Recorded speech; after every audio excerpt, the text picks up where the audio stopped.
my dear students, എല്ലാവർക്കും നമസ്കാരം. ഫിസിക്സിന്റെ ഒരു പുതിയ വീഡിയോയിലേക്ക് സ്വാഗതം. ആൻസേഴ്സ് ഒന്ന് ഡിസ്കസ് ചെയ്യാം. അതിൽ ഫസ്റ്റ് ക്വസ്റ്റ്യൻ ഇതായിരുന്നു, the amount of work done in moving Q coulomb charge through V potential difference is. അതിൽ correct answer all of you know, W is equal to QV. ഇതെങ്ങനെയാണ് വരുന്നത് എന്നുള്ളത് ഞാനൊരു വീഡിയോയിൽ പ്രത്യേകം എക്സ്പ്ലെയിൻ ചെയ്തിട്ടുണ്ടല്ലോ, അതുകൊണ്ട് ഞാൻ അത് കൂടുതലായിട്ട് എക്സ്പ്ലെയിൻ ചെയ്യുന്നില്ല. ഇനി രണ്ടാമത്തെ question, according to Joule's law, the factor that influences the heat energy produced in a conductor carrying current the most is, അതായത് ജൂൾ നിയമം അനുസരിച്ച് അതായത് പ്രൊഡ്യൂസ് ചെയ്യുന്ന ഹീറ്റിൽ ഏറ്റവും കൂടുതൽ ഇൻഫ്ലുവൻസ് ചെയ്യുന്ന ഫാക്ടർ ഏതാണ്? അപ്പോൾ 3 ഫാക്ടേഴ്സ് ഇൻഫ്ലുവൻസ് ചെയ്യുന്നുണ്ട്: current, resistance of the conductor and the time of flow of current. So it is directly proportional to I square RT ആണ്. അതായത് ഏറ്റവും കൂടുതൽ കറൻറ്റിൽ വരുന്ന മാറ്റമാണ് ഹീറ്റിൽ കൂടുതൽ ചേഞ്ച് ഉണ്ടാക്കുന്നത്, കാരണം അത് it is directly proportional to I square ആണ്. അപ്പോൾ സെക്കൻഡ് ക്വസ്റ്റ്യൻ ആൻസർ കറൻറ്റ് ആണ്. മൂന്നാമത്തെ, the correct mathematical statement of Joule's law is H is equal to IRT. That is wrong. I square RT ആണ് വരേണ്ടത്. പിന്നെ H is equal to IVR, അതും തെറ്റാണ്. H is equal to IV/T, അതും തെറ്റാണ്. അപ്പോൾ അതിൽ കറക്റ്റായിട്ട് വരുന്നത് ഒന്ന് മാത്രമേ ഉള്ളൂ, H is equal to IVT. Okay, then identify the device which use mechanical effect of electricity. So what do you mean by the mechanical effect of electricity? That means where electrical energy is converted to mechanical energy. So first case നോക്കുക, electric bulb. അവിടെ electric ബൾബിൽ electrical energy ലൈറ്റായിട്ടാണ് മാറുന്നത്. So it is lighting effect. Soldering അയണിൽ എന്താ ചെയ്യുന്നത്, electrical energy use ചെയ്യുമ്പോൾ അവിടെ സോൾഡർ ചെയ്യാനൊക്കെ ഉപയോഗിക്കുന്നത്, അവിടെ ഒരു എന്ത് ചെയ്യുന്നു, സോൾഡർ അയൺ എന്ത് ചെയ്യുന്നു, ചൂടായിട്ട് മെൽട്ടായിട്ട് നമ്മൾ അവിടെ സോൾഡർ ചെയ്യാൻ ഉപയോഗിക്കുന്നത്. അപ്പോൾ അവിടെ ഹീറ്റ് എനർജി ആയിട്ടാണ് മാറുന്നത്. അപ്പോൾ ഹീറ്റിംഗ് എഫക്റ്റാണ്. പിന്നെ ഇലക്ട്രിക് ഫാൻ വർക്ക് ചെയ്യുമ്പോൾ ഇലക്ട്രിക്കൽ എനർജി കൺവേർട്ടഡ് ടു, അവിടെ ഫാൻ കറങ്ങല്ല ചെയ്യുന്നത്, കറങ്ങുമ്പോൾ ഏത് എനർജിയാണ്, മെക്കാനിക്കൽ, മൂവ് ചെയ്യുമ്പോഴുള്ള എനർജി മെക്കാനിക്കൽ എനർജിയാണ്. So electrical energy converted to mechanical energy, so it is the mechanical effect. Iron box വരികയാണെങ്കിൽ ഹീറ്റിംഗ് എഫക്റ്റ് ആണ്. അപ്പോൾ അവിടെ answer is electric fan, mechanical effect. ഇനി fifth question, the energy conversion in a storage battery while charging is. ആ ഒരു battery charge ചെയ്യുന്ന സമയത്താണ് ചോദിച്ചത്. അപ്പോൾ അത് ചാർജ് ചെയ്യുമ്പോൾ അത് യൂസ് ചെയ്യുന്ന ഇലക്ട്രിക്കൽ എനർജിയാണ്. അതിൽ നടക്കുന്ന കെമിക്കൽ റിയാക്ഷൻ വഴി അതിൻ്റെ രണ്ട് ടെർമിനൽസിനിടയിൽ ഒരു പൊട്ടൻഷ്യൽ ഡിഫറൻസ് അല്ലെങ്കിൽ EMF നിലനിൽക്കും. അപ്പോൾ അവിടെ നടക്കുന്നത് കെമിക്കൽ റിയാക്ഷനാണ്. അപ്പോൾ it is using electrical energy. അപ്പോൾ ഇലക്ട്രിക്കൽ എനർജി അത് എന്തായിട്ടാണ് മാറുന്നത്, കെമിക്കൽ എനർജി ആയിട്ടാണ് മാറുന്നത്. സോ അപ്പോൾ അവിടെ ഓപ്ഷൻസിൽ വരുന്നത് ഏതാണ്, സെക്കൻഡ് ഓപ്ഷനാണ്, electrical energy to chemical energy. The current and voltage in a parallel circuit will be.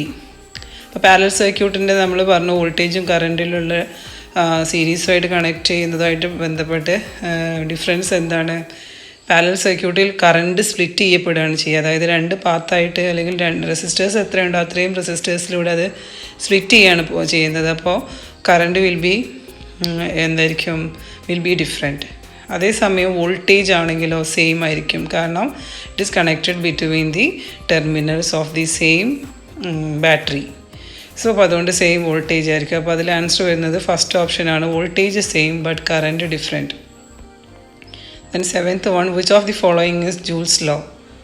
അപ്പോൾ അതിൽ വരുന്നത് ഫസ്റ്റാണ്. എന്താണ് ജൂൾസ് ലോ പറയുന്നത്, the heat generated in A current carrying conductor is directly proportional to the product of square of current, അതായത് I square in the conductor, then the resistance of the conductor R and the time T of flow of current. അതായത് I square RTക്ക് proportional ആണ് എന്നാണ്. H is directly proportional to or equal to I square RT. ബാക്കി രണ്ട് വരുന്നതിൽ second വണ്ണിൽ square ഇല്ല, അവിടെ കറണ്ടിന് സ്ക്വയർ വരുന്നില്ല. തേർഡ് വണ്ണിൽ ടൈം ഇല്ല. പിന്നെ നൺ ഓഫ് ദീസ് ആണല്ലോ. അപ്പോൾ അതിൽ കറക്റ്റ് ആൻസർ ഫസ്റ്റ് ആണ്. Then eighth question, if the current I flowing through the conductor of resistance R, അതായത് R റെസിസ്റ്റൻസ് ഉള്ളൊരു കണ്ടക്ടറിലൂടെ ഫോർ എ ടൈം T, അതായത് T സമയത്തേക്ക് കറണ്ട് ഒഴുകുമ്പോൾ ഇഫ് ഇറ്റ് ഈസ് ഡബിൾഡ്. അപ്പോൾ അവിടെ ക്വസ്റ്റ്യൻ ശരിക്കും വായിക്കാത്ത പ്രശ്നമുണ്ടെന്ന് തോന്നുന്നു. കറൻറ്റാണ് അവിടെ ഡബിൾ ചെയ്യപ്പെടുന്നത്. അതായത് if the current I which is flowing through a conductor of resistance R. ആ റെസിസ്റ്റൻസ് ഉള്ള കണ്ടക്ടറിലൂടെ ഫോർ എ ടൈം ടി സമയത്തേക്ക് ഒഴുകുന്നു. ആ കറണ്ട് ഡബിൾ ചെയ്യുമ്പോൾ ഹീറ്റിൽ എന്ത് മാറ്റം വരുന്നതാണ് ചോദ്യം. അപ്പം നമുക്കറിയാലോ it's directly proportional to I² RT. I² proportional. അപ്പോൾ I ട്വൈസ് ആക്കിയിട്ടുണ്ടെങ്കിൽ 2ൻ്റെ സ്ക്വയർ എത്രയാണ് വരുന്നത്? 4 ടൈംസ് ആണ് അവിടെ എന്ത് ചെയ്യുന്നത്? കറണ്ട് H ഇൻക്രീസ് ചെയ്യുന്നത്. അപ്പോൾ it's proportional to I². I double ചെയ്യുന്നു, അപ്പോൾ 2I ആയി മാറുന്നു. അപ്പോൾ 2I ഹോൾ സ്ക്വയർ ചെയ്യുമ്പോൾ 2ൻ്റെ സ്ക്വയർ എത്രയായി മാറുന്നു? 4 ടൈംസ്. ഇതൊക്കെ ഞാൻ ആ വീഡിയോയിൽ എക്സ്പ്ലെയിൻ ചെയ്തിട്ടുണ്ട്. പിന്നെ 9th question, calculate the heat developed when 2 ampere current flows for 3 minutes through an electric heater of resistance 920 ohm. അപ്പോൾ ഇത് H കാൽക്കുലേറ്റ് ചെയ്യാനുള്ള ഇക്വേഷനാണ്. അപ്പോൾ അതിൽ given data I is equal to 2 ampere, then resistance capital R is equal to 920 ohm and T equal to 3 minutes. അപ്പോൾ മിനിറ്റ്സിലാണെങ്കിൽ ടൈമിൻ്റെ SI unit seconds ആണ്. അപ്പോൾ you must convert in to seconds. അപ്പോൾ 3 minutes equal to 3 × 60 seconds ആണ് വരിക. Okay, അപ്പോൾ ഇന്ന് substitute ചെയ്യുക. H is equal to, അപ്പോൾ അവിടെ എന്തൊക്കെ തന്നിട്ടുണ്ട്? I തന്നിട്ടുണ്ട്, R, T. These 3 are given. So H is equal to I² RT. So 2 into square into 920 into 3 into 60. You will get first option ആണ് ആൻസർ വരുന്നത് 6,62,400 joules. ഓക്കെ, ഇനി 10th question. 2 heaters A and B each working with 230 volt for 5 minutes generates heat energy. Heater A has resistance 100 ohm and heater B has resistance 1000 ohm. Which heater will generate more heat? ഇതാണ് question. അപ്പോൾ അവിടെ V തന്നിട്ടുണ്ട്, T തന്നിട്ടുണ്ട്, R resistance തന്നിട്ടുണ്ട്. അപ്പോൾ രണ്ട് ഹീറ്ററും produce ചെയ്യുന്ന heat calculate ചെയ്യാം. So H is equal to V²T/R കൊടുക്കുക. അപ്പോൾ T should be in seconds ആയിരിക്കണം. അപ്പോൾ അത് മിനിറ്റ്സിൽ തന്നതിനെ സെക്കൻഡ്സിലേക്ക് കൺവേർട്ട് ചെയ്യാൻ 60 കൊണ്ട് ഇൻറ്റു ചെയ്യാം. അപ്പോൾ 230 × 230 × 5 × 60/100 ഈക്വൽ ടു 1,58,700 ജൂൾസ് ആണ് കിട്ടുന്നത്. Heater B H is equal to V²T/R again 230 × 230 × 5 × 60/1000 ചെയ്യാം. അപ്പോൾ 15,870 ജൂൾസ് ആണ് കിട്ടുന്നത്. അപ്പോൾ അവിടെ രണ്ട് ഹീറ്ററും കമ്പയർ ചെയ്യുമ്പോൾ റെസിസ്റ്റൻസ് കുറഞ്ഞ ഹീറ്ററാണ് കൂടുതൽ ഹീറ്റ് പ്രൊഡ്യൂസ് ചെയ്യുന്നത്, അതായത് 100 ohm റെസിസ്റ്റൻസ് ഉള്ള ഹീറ്റർ എ. അപ്പോൾ അവിടെ റെസിസ്റ്റൻസ് അവിടെ കുറവാണെങ്കിൽ പോലും ആ സർക്യൂട്ടിൽ രണ്ട് സർക്യൂട്ടിലും സെയിം വോൾട്ടേജ് ആണല്ലോ. അപ്പോൾ റെസിസ്റ്റൻസ് കുറഞ്ഞ സർക്യൂട്ടിൽ കൂടുതൽ ഹീറ്റ് കറണ്ട് ഫ്ലോ ചെയ്യുന്നുണ്ട്. And H is directly proportional to square of current ആയതുകൊണ്ട് കൂടുതൽ ഇൻഫ്ലുവൻസ് ചെയ്യുന്ന ഫാക്ടർ കറണ്ടാണ്. അപ്പോൾ അവിടെ കൂടുതൽ ഹീറ്റ് അവിടെ പ്രൊഡ്യൂസ് ചെയ്യുന്നുണ്ടെന്ന് നമുക്ക് കാണാം. അപ്പോൾ ആൻസർ ഹീറ്റർ എ ആണ് വരുന്നത്. പിന്നെ 11th ക്വസ്റ്റ്യൻ, കറണ്ട് ആംബിയർ. കറണ്ടിൻ്റെ യൂണിറ്റ് ആണ് ആംബിയർ. അപ്പോൾ ഇലക്ട്രിക് ചാർജിൻ്റെ യൂണിറ്റ് ആണ് അവിടെ എഴുതേണ്ടത്, coulomb. 12th question, the equation for calculating current if you are given the amount of charge Q and time of flow of current T. So I is equal to Q/T ആണ് answer വരുന്നത്. What is the effective resistance in a series circuit with 2 resistors with resistance 460 ohm? അപ്പോൾ R1 ആണ് 460, R2 100 ohm ആണ്. അപ്പോൾ സീരീസിലാണെങ്കിൽ effective resistance കാണാൻ R is equal to R1 plus R2. അപ്പോൾ 460 plus 100 equal to 560 ohm ആണ് resistance, effective resistance വരിക. The 14th question, what is the current flowing through a parallel circuit of resistors with resistances 40 ohm? അപ്പോൾ R1 40 ohm ആണ് and 60 ohm ആണ് R2. They are connected to a 240 volt supply. അപ്പോൾ സർക്യൂട്ടിലെ effective voltage 230 volt ആണ് V. അപ്പോൾ ചോദിച്ചത് current ആണ് ചോദിച്ചത്. സോ പാരലലി കണക്ട് ചെയ്യുമ്പോൾ total current I is equal to V divided by R. അവിടെ R എന്ന് പറഞ്ഞാൽ സർക്യൂട്ടിൽ ഒന്നിലധികം റെസിസ്റ്റേഴ്സ് ഉണ്ടെങ്കിൽ നമ്മൾ എഫക്റ്റീവ് റെസിസ്റ്റൻസ് ആണ് പറയുക. അപ്പോൾ അവിടെ R എന്ന് പറഞ്ഞാൽ എഫക്റ്റീവ് റെസിസ്റ്റൻസ് ആണ്. അപ്പോൾ എഫക്റ്റീവ് റെസിസ്റ്റൻസ് ആദ്യം നമ്മൾ എന്ത് ചെയ്യണം? ഫൈൻഡ് ഔട്ട് ചെയ്യണം യൂസിങ് ദി ഇക്വേഷൻ. പാരലലി ആണ് കണക്ട് ചെയ്തത്. അപ്പോൾ പാരലൽ കണക്ഷനിൽ രണ്ട് റെസിസ്റ്റേഴ്സ് ആണ് വരുന്നതെങ്കിൽ രണ്ട് ഇക്വേഷൻസ് ഉപയോഗിച്ച് ചെയ്യാം. 1/R is equal to 1/R1 plus 1/R2. അതിനെ നമ്മളൊന്ന് സിംപ്ലിഫൈ ചെയ്താൽ രണ്ട് റെസിസ്റ്റേഴ്സ് മാത്രമാണെങ്കിൽ നമുക്ക് അതിനെ സിമ്പിളായിട്ട് R is equal to R1 R2 by R1 plus R2 എന്നുള്ള ഇക്വേഷൻ യൂസ് ചെയ്യാം. അപ്പോൾ അവിടെ R1ന് 40 കൊടുക്കുക, R2ന് 60 കൊടുക്കുക. അപ്പോൾ 40 × 60 by 40 plus 60 2400 by 100 വരും, 24 ഓം. അപ്പോൾ 40 ഓമിൻ്റെയും 60 ഓമിൻ്റെയും അല്ലെങ്കിൽ 40 ഓം 60 ഓം റെസിസ്റ്റേഴ്സിനെ പാരലലിയാണ് കണക്ട് ചെയ്തതെങ്കിൽ രണ്ടുപേരും ചേരുമ്പോൾ സർക്യൂട്ടിൽ എഫക്റ്റീവ് റെസിസ്റ്റൻസ് വരുന്നത് 24 ഓമാണ് കിട്ടുക. അപ്പോൾ 24 ഓമാണ് സർക്യൂട്ടിലെ എഫക്റ്റീവ് റെസിസ്റ്റൻസ്. കൊടുത്ത വോൾട്ടേജ് 240 വോൾട്ടാണ്. അപ്പോൾ നമുക്ക് കറണ്ട് കാൽക്കുലേറ്റ് ചെയ്യാൻ ഓംസ് ലോൻ്റെ ഇക്വേഷൻ ഉപയോഗിക്കാം. I is equal to V by R. So V എത്രയാണ്? 240. സോ 240 ബൈ 24 കൊടുക്കുക. അപ്പോൾ ഡിവൈഡ് ചെയ്യുമ്പോൾ 10 ആംബിയർ. അപ്പോൾ ആൻസർ ഫസ്റ്റ് ഓപ്ഷനാണ് ആംബിയർ. അപ്പോൾ രണ്ട് ഇക്വേഷൻസ് അറിഞ്ഞിരിക്കണം ഇത് ചെയ്യണമെങ്കിൽ. ഇനി if 10, 20 ohm resistors are connected in parallel, what will be the effective resistance in the circuit? അപ്പോൾ ഈക്വൽ റെസിസ്റ്റേഴ്സാണ് ഇവിടെ യൂസ് ചെയ്യുന്നത്, പാരലലിയാണ് കണക്ട് ചെയ്യുന്നത്. അപ്പോൾ 20 ഓമിൻ്റെ റെസിസ്റ്റേഴ്സാണ് ഉള്ളത്. അപ്പോൾ ഈച്ച് റെസിസ്റ്ററിൻ്റെ റെസിസ്റ്റൻസ് 20 ഓമാണ്. അപ്പോൾ അതിന് കൊടുക്കുന്നത് സ്മോൾ r എന്നാണ് കൊടുക്കുക.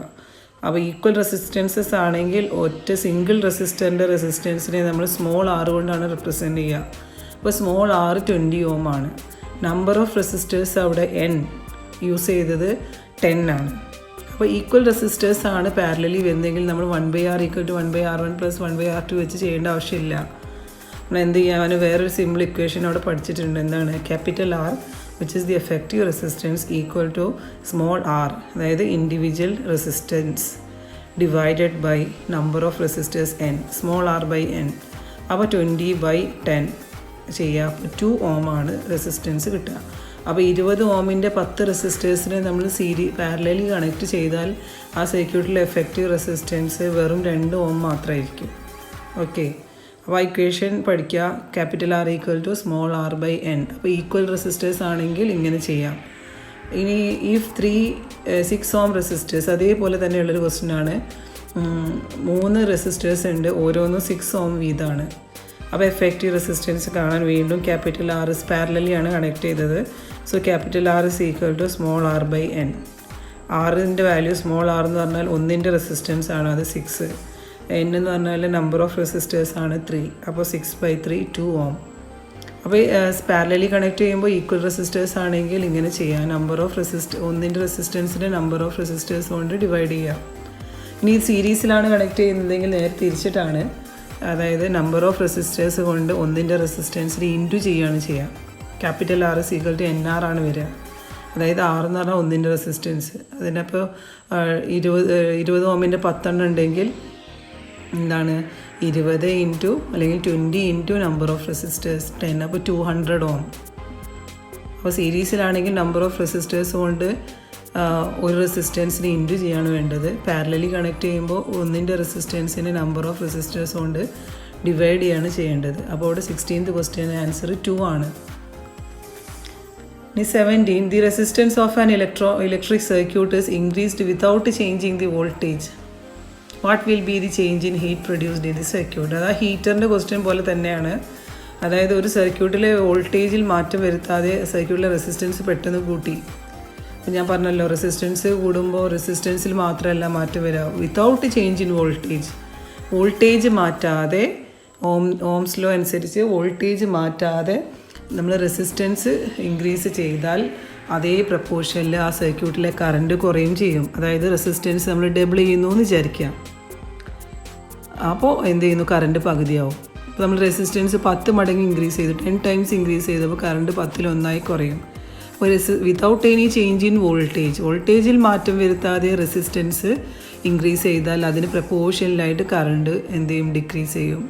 അപ്പോൾ അതുകൊണ്ട് റെസിസ്റ്റൻസിൽ മാത്രമല്ല ഇവിടെ മാറ്റം വരിക, റെസിസ്റ്റൻസ് ഇൻക്രീസ് ചെയ്യുന്ന അതേ അളവിൽ കറണ്ട് എന്ത് ചെയ്യുന്നുണ്ട്? ഡിക്രീസും ചെയ്യുന്നുണ്ട്. അപ്പോൾ സപ്പോസ് ഇപ്പോൾ 2 ആയി റെസിസ്റ്റൻസ് എന്ന് വിചാരിക്കുക, 2R ആയി. ഓക്കെ, അപ്പോൾ കറണ്ട് I/2 ആവും. അതായത് ഒരു സർക്യൂട്ടിലെ കറണ്ട് Iയും റെസിസ്റ്റൻസ് ക്യാപിറ്റൽ Rഉം കൊടുത്ത വോൾട്ടേജ് Vയും ആണെങ്കിൽ H will be equal to I²RT.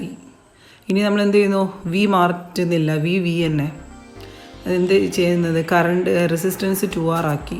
അപ്പോൾ എന്ത് ചെയ്യും? കറണ്ട് ഓട്ടോമാറ്റിക്കലി I/2 ആയി മാറും. ആദ്യമുള്ളതിൻ്റെ പകുതിയായി മാറും. അപ്പോൾ നമ്മളവിടെ h = I square RT substitute ചെയ്യുമ്പോൾ ഐക്ക് സബ്സ്റ്റിറ്റ്യൂട്ട് ചെയ്യുമ്പോൾ I/2 ഹോൾ സ്ക്വയർ വരും, ആറിന് സബ്സ്റ്റിറ്റ്യൂട്ട് ചെയ്യുമ്പോൾ 2r വരും, ടൈം t തന്നെ. അപ്പോൾ ചെയ്യുമ്പോൾ I²/4 വരും ഇൻറ്റു 2RT. അപ്പോൾ 2 ക്യാൻസൽ ചെയ്യുമ്പോൾ you will get I² RT/2. അപ്പോൾ ആദ്യത്തേത് I² RT ആണെങ്കിൽ രണ്ടാമത്തേത് I² RT/2. അപ്പോൾ അവിടെ എന്താ ചെയ്തത്, റെസിസ്റ്റൻസ് 2 മടങ്ങാക്കിയപ്പോൾ ആദ്യത്തേതിനേക്കാളും ഹീറ്റ് പകുതിയായിട്ട് കുറഞ്ഞു. ഓക്കെ, അപ്പോൾ റെസിസ്റ്റൻസിനനുസരിച്ച് ഹീറ്റ് കൂടുന്നത് എപ്പോൾ മാത്രമാണ്, സർക്യൂട്ടിലൂടെ ഫ്ലോ ചെയ്യുന്ന കറണ്ട് സെയിം ആണെങ്കിലാണ്. കറണ്ട് സെയിം ആണെങ്കിൽ റെസിസ്റ്റൻസ് കൂടുതലുള്ള ആൾ കൂടുതൽ ഹീറ്റ് ആവും. പക്ഷേ ഇവിടെ അങ്ങനെയല്ല, ഈ സർക്യൂട്ടിൽ റെസിസ്റ്റൻസ് മാറുമ്പോൾ അതിൻ്റെ വോൾട്ടേജ് സെയിം മാറ്റാത്തത് കൊണ്ട് റെസിസ്റ്റൻസിന് അതേ പ്രപ്പോർഷനിൽ കറണ്ട് കുറയുന്നത് കൊണ്ട് കറണ്ടും വെച്ചും ഡയറക്റ്റ്ലി പ്രപ്പോർഷണൽ ഏറ്റവും കൂടുതൽ ഇൻഫ്ലുവൻസ് ചെയ്യുന്ന ഫാക്ടർ കറണ്ട് ആയതുകൊണ്ടും അവിടെ റെസിസ്റ്റൻസ് കൂട്ടിയപ്പോൾ ഹീറ്റ് കൂടുന്നതിന് പകരം കുറയാണ് ചെയ്തത്. ഓക്കെ, ഇനി 18th question. A current I flowing through the conductor of resistance R for a time t. If we double the length of the conductor, then its resistivity becomes dash. അപ്പോൾ അവിടെ double the length of the conductor, അപ്പോൾ അവിടെ resistance ആണ്, ലെങ്ത്തിൽ മാറ്റം വരുത്തുമ്പോൾ resistance കൂടുന്നു. Okay, increases. പക്ഷേ ഇവിടെ ചോദിച്ചത് റെസിസ്റ്റൻസ് അല്ല, റെസിസ്റ്റിവിറ്റിയാണ് ചോദിച്ചത്. അപ്പോൾ റെസിസ്റ്റിവിറ്റിയും റെസിസ്റ്റൻസും തമ്മിൽ ഡിഫറൻസ് നിങ്ങൾ 9th പഠിച്ചിട്ടുണ്ട്. റെസിസ്റ്റൻസ് എന്ന് പറയുമ്പോൾ എന്താണ്, അതാണ് ലെങ്ത്തിനനുസരിച്ച് കൂടുന്നു, ഏരിയ ഓഫ് ക്രോസ് സെക്ഷൻ കൂടുമ്പോൾ കുറയുന്നു അല്ലേ. റെസിസ്റ്റൻസ് ടെമ്പറേച്ചർ കൂടുമ്പോൾ റെസിസ്റ്റൻസ് ഇൻക്രീസ് ചെയ്യുന്നു, നേച്ചറിനനുസരിച്ച് മാറ്റം വരുന്നു. പക്ഷേ റെസിസ്റ്റിവിറ്റി എന്ന് പറയുന്നത് it does not depend on the length of the conductor or the area of cross section. Resistivity എന്ന് പറഞ്ഞാൽ എന്താണ്, it is the resistance of a conductor of unit length and unit area of cross section. കഴിഞ്ഞ വർഷം പഠിച്ചിട്ടുള്ളതാണ്. ഒരു metre നീളവും 1 metre square area ഉള്ള ഒരു കണ്ടക്ടറിൻ്റെ resistance എത്രയാണോ അതാണ് അതിൻ്റെ റെസിസ്റ്റിവിറ്റി. ഇപ്പോൾ നിക്രോമിൻ്റെ റെസിസ്റ്റിവിറ്റി എന്ന് പറഞ്ഞാൽ 1 യൂണിറ്റ് ലെങ്ത്തും യൂണിറ്റ് ഏരിയ ഉള്ള നിക്രോമിൻ്റെ റെസിസ്റ്റൻസ് ആണ് അതിൻ്റെ റെസിസ്റ്റിവിറ്റി. കോപ്പറിൻ്റെ റെസിസ്റ്റിവിറ്റി എന്ന് പറഞ്ഞാൽ 1 മീറ്റർ അല്ലെങ്കിൽ 1 മീറ്റർ ലെങ്ത്തും 1 മീറ്റർ സ്ക്വയർ ഏരിയ ഉള്ള കോപ്പറിൻ്റെ റെസിസ്റ്റൻസിനെയാണ് അതിൻ്റെ റെസിസ്റ്റിവിറ്റി എന്ന് പറയുന്നത്. അപ്പോൾ resistivity it doesn't change with length of the conductor or area of cross section. It is A constant for a material. ഒരു മെറ്റീരിയലിന് ഇത് എന്തായിരിക്കും, റെസിസ്റ്റിവിറ്റി സെയിം ആയിരിക്കും.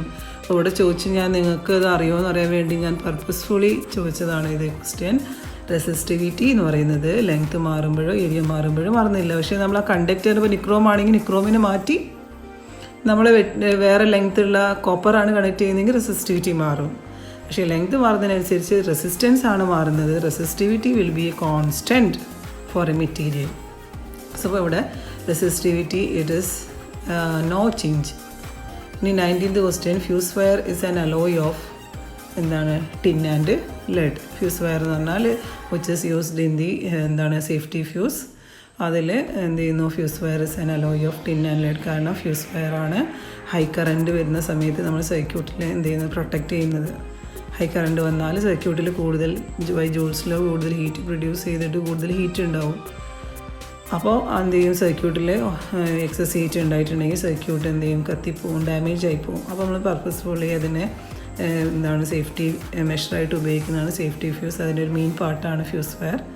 ഈ ഫ്യൂസ് വയറിൻ്റെ പ്രത്യേകത അത് ചെറുതായിട്ട് ചൂടാവുമ്പോൾ തന്നെ എന്ത് ചെയ്യുന്നു, പെട്ടെന്ന് തന്നെ എന്ത് ചെയ്യുന്നു, മെൽട്ടായി പോവും. കാരണം it is made of tin and lead. ഈ ടിന്നിനും ലെഡിനും ഒരു അലോയാണിത്, ലോ മെൽറ്റിംഗ് പോയിൻ്റ് ഉള്ളത്. അതുകൊണ്ട് എന്ത് ചെയ്യും, പെട്ടെന്ന് തന്നെ എന്ത് ചെയ്യും, അത് മെൽട്ടായിട്ട് സർക്യൂട്ടോടെ വെച്ച് ബ്രേക്കായി പോകും. അതുവഴി excess flow of current flow ചെയ്ത് ആ സർക്യൂട്ട് ഡാമേജ് ആയി പോകുന്നതിന് അത് എന്ത് ചെയ്യുന്നു, പ്രൊട്ടക്റ്റ് ചെയ്യുന്നു. Okay, next the 20th question. Calculate the effective resistance of the given circuit. ഈ ഒരു സർക്യൂട്ടിലെ എഫക്റ്റീവ് റെസിസ്റ്റൻസ് ആണ് നമുക്ക് കാൽക്കുലേറ്റ് ചെയ്യേണ്ടത്. അപ്പോൾ അവിടെ കറണ്ടിൻ്റെ ഡയറക്ഷൻ എപ്പോഴും പോസിറ്റീവ് ടെർമിനലിൽ നിന്നും നെഗറ്റീവ് ടെർമിനലിലേക്കാണ്. അപ്പോൾ കറണ്ട് ഒരു ഐ ആണ് കറണ്ട് എന്ന് വിചാരിക്കുക. So the current be I and when it reaches at എയിലെത്തുമ്പോൾ ഈ കറണ്ട് എന്ത് ചെയ്യുന്നു, 2 ബ്രാഞ്ചായിട്ട് സ്പ്ലിറ്റ് ചെയ്യുകയാണ് ചെയ്യുന്നത്. ഫസ്റ്റ് ബ്രാഞ്ചിലേക്ക് ഫ്ലോ ചെയ്യുന്നത് I1ഉം സെക്കൻഡ് ബ്രാഞ്ചിലേക്കുള്ളത് I2 ആണെന്ന് വിചാരിക്കുക. അപ്പോൾ ഈ 2 ബ്രാഞ്ചായിട്ട് കറണ്ട് സ്പ്ലിറ്റ് ചെയ്യപ്പെടുന്നതുകൊണ്ട് ആ 2 ബ്രാഞ്ചിലുള്ള റെസിസ്റ്റേഴ്സും they will be in parallel. കാരണം കറണ്ട് 2 പാർട്ടായിട്ട് സ്പ്ലിറ്റ് ചെയ്യുന്നുണ്ടെങ്കിൽ they are set to be in parallel. അപ്പോൾ I1 എന്നുള്ള കറണ്ടാണ് അടുത്ത 3 റെസിസ്റ്റേഴ്സിലൂടെയും ഫ്ലോ ചെയ്യുന്നത്. കാരണം അവിടെ എന്ത് ചെയ്യുന്നില്ല, പാത്ത് സ്പ്ലിറ്റ് ചെയ്യുന്നില്ല. അപ്പോൾ ഫസ്റ്റ് ബ്രാഞ്ചിലുള്ള 3 റെസിസ്റ്റേഴ്സും ദേ ആർ ഇൻ സീരീസ്. അപ്പോൾ 2 ohm 2 ohm 2 ohm ഈ 3 റെസിസ്റ്റേഴ്സും സീരീസിലാണ്, കാരണം അവിടെ കറണ്ട് സ്പ്ലിറ്റ് ചെയ്യുന്നില്ല. അപ്പോൾ ഫസ്റ്റ് ബ്രാഞ്ചിലുള്ള effective resistance R1 is equal to 2 + 2 + 2 6 ohm. Okay, ഇനി നെക്സ്റ്റ് ബ്രാഞ്ചിലുള്ള റെസിസ്റ്റേഴ്സ് നോക്കാം. 3 ohmൻ്റെ 2 റെസിസ്റ്റേഴ്സ് ഉണ്ട്, അതിലൂടെ പാസ് ചെയ്യുന്ന കറണ്ടും സെയിം ആയിരിക്കും. അപ്പോൾ ഈ 3 ohm resistors they are in series. അപ്പോൾ സെക്കൻഡ് ബ്രാഞ്ചിൽ effective resistance R2 = 3 + 3 6 ohm. Okay, അങ്ങനെ രണ്ടാമത് വീണ്ടും കറണ്ട് എന്ത് ചെയ്യുന്നു, ഒന്നായി ആയിട്ട് എന്ത് ചെയ്യുന്നു, നെഗറ്റീവ് ടെർമിനലിലേക്ക് എത്തുകയാണ് ചെയ്യുക. അപ്പോൾ നമ്മൾ സീരീസ് ആണോ പാരലാണോ എന്ന് എങ്ങനെ മനസ്സിലാക്കാം? കറണ്ട് സ്പ്ലിറ്റ് ചെയ്യുന്നുണ്ടെങ്കിൽ പാരലായിരിക്കും, സെയിം കറണ്ട് ആണ് ഫ്ലോ ചെയ്യുന്നതെങ്കിൽ അത് സീരീസിലായിരിക്കും. അപ്പോൾ 2 ബ്രാഞ്ചിലുള്ള റെസിസ്റ്റേഴ്സും ദേ ആർ ഇൻ പാരലൽ. അപ്പോൾ ഫസ്റ്റ് ബ്രാഞ്ചിലെ എഫക്റ്റീവ് റെസിസ്റ്റൻസ് 6 ohm ആണ്, സെക്കൻഡ് ബ്രാഞ്ചിലും 6 ohm ആണ്. ഈ 6ഉം പാരലായിരിക്കും. അപ്പോൾ നമ്മൾ പാരലാണെങ്കിൽ ആ സർക്യൂട്ടിലെ ടോട്ടൽ എഫക്റ്റീവ് റെസിസ്റ്റൻസ് കാൽക്കുലേറ്റ് ചെയ്യാൻ R = വേണമെങ്കിൽ R1 R2/R1 + R2 വെച്ച് ചെയ്യാം. ഇവിടെ ഈക്വൽ റെസിസ്റ്റേഴ്സ് ആയതുകൊണ്ട് നമുക്ക് എളുപ്പത്തിൽ എന്ത് ചെയ്യാം, ഒന്നിൻ്റെ resistance r number of resistors കൊണ്ട് ഡിവൈഡ് ചെയ്താൽ മതി. അപ്പോൾ 6 ohmൻ്റെ 2 റെസിസ്റ്റേഴ്സ് ആയതുകൊണ്ട് 6/2 = 3 ohm.